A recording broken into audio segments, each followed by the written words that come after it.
So we're back, and we're starting to determine some more stuff. Plans are changing a little bit here, which I think you'll find too if you start kind of designing some raised beds and stuff.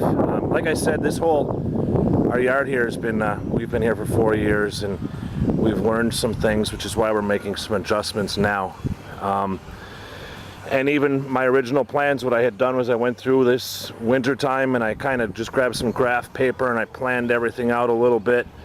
And it always works a little bit different on paper than it does in reality.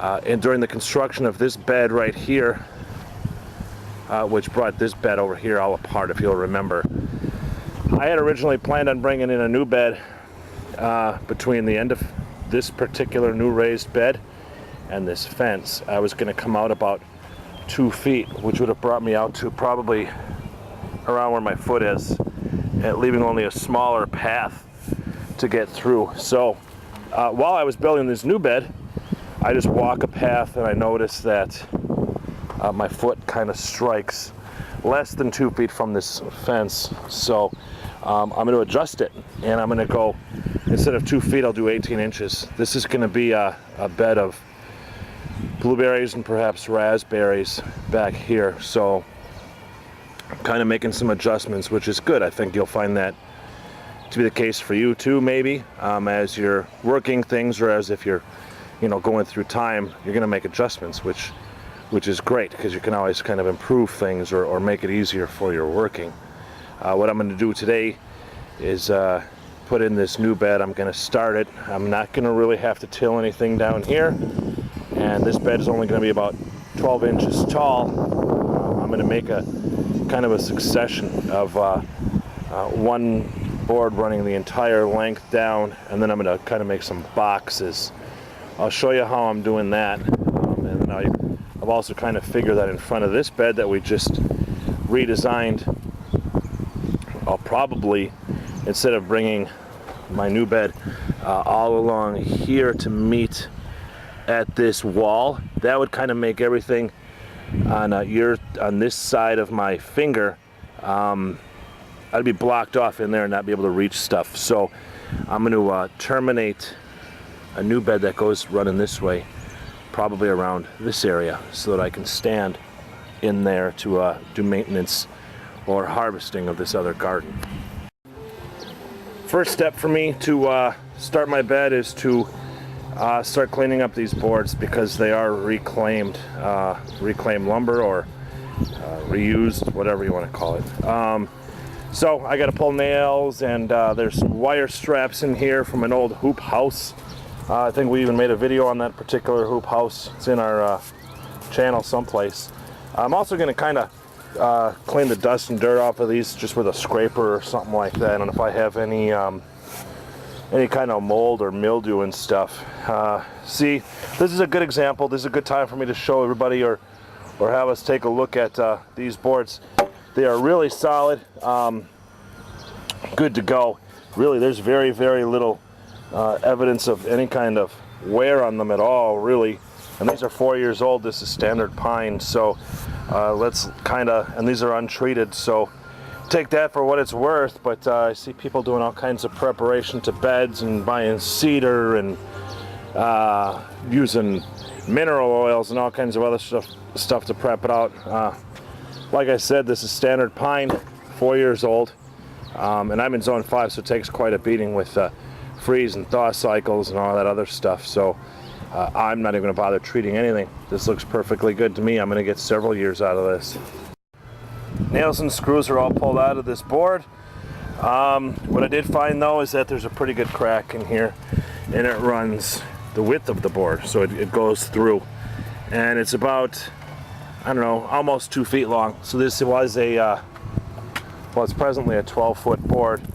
I went back to the end of the crack, and I've made my line, because here I'm not going to go through, the crack doesn't go through all the way, it's just a small surface one.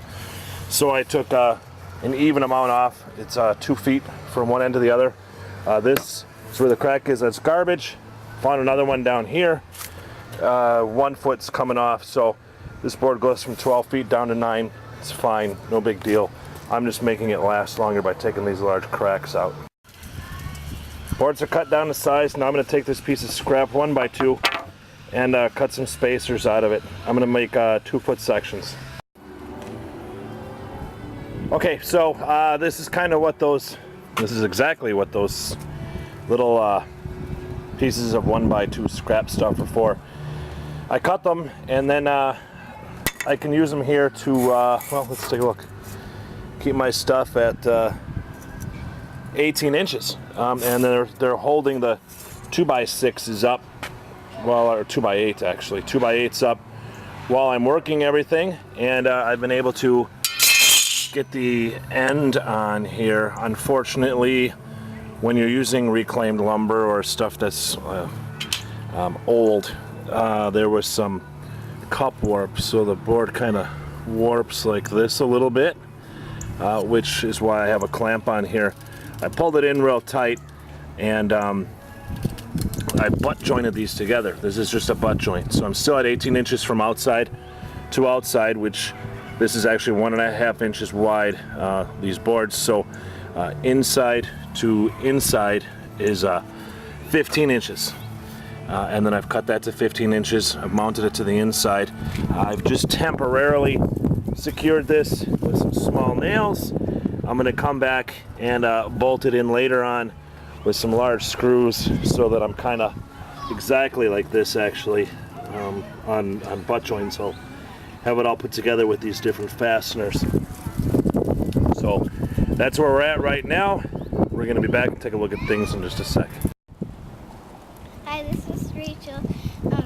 We finished this other raised bed and we primed it and painted it, and we're going to put raspberries and blueberries in it. Raspberries and blueberries, primed and painted.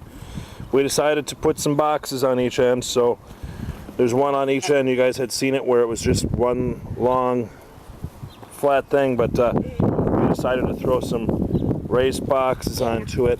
All I did was just, you know, we just used this 2x8 as our whole box, and then I just laid on top of it another 2x8. This happens to be 2 feet long each box, from outside to outside, from this outside to this outside, and then the diameter of the width is 18 inches. The inside of the box is just held together with 2x3s like we've kind of been doing. You can see sort of, you know, it's just built up like we've been doing, and things are going really pretty well now. So there's this box. Next part of the whole yard is that corner over there. But this bed, brand new. This one, brand new. This one so far has been remodeled a little bit. We got this extra thing. Our peas and beans are all down in that corner over there. Some transplanted scallions. Yep. Some transplanted chives. Chives, Rachel likes to eat the chives.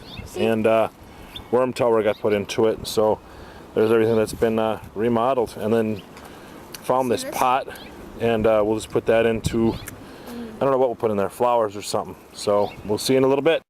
This is Buddy Club Gardening, and today we were making breakfast, and look at what I made. I created a whole face. And tell what happened to your arm. I fell off a swing backwards, and one of my fingers got caught in the chain, and I had to wear a splint for like 1 day or 2, and then I had to go to a specialist, and they said it was broken, so now I'm ending up wearing this cast. All right, wave to everybody.